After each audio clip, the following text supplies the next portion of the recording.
there was a time in the early '80s where I remember I was in the studio with Al Stewart. We were recording an album called 24 Carats, and it's the first album that we recorded without Alan Parsons as a producer, and none of us knew what we were doing.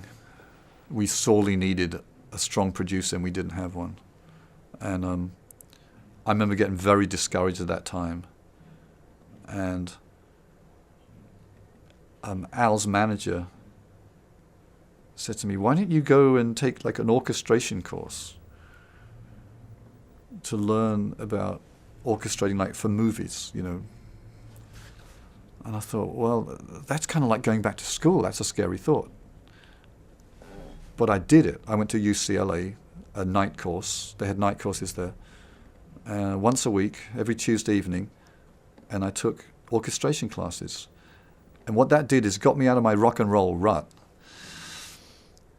and started opening my eyes to all the wide horizon of music, you know, different instruments, orchestral music. And I learned to write and arrange for orchestral instruments, and met a whole slew of people who were musicians but weren't necessarily into rock and roll.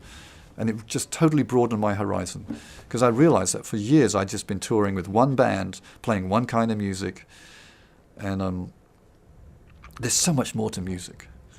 And I'm glad that I had the opportunity at that time to kind of, and the courage really to go back to school, to actually say and admit, you know, I don't know everything. I want to learn more. And I was probably 28 at this time. 28, yeah.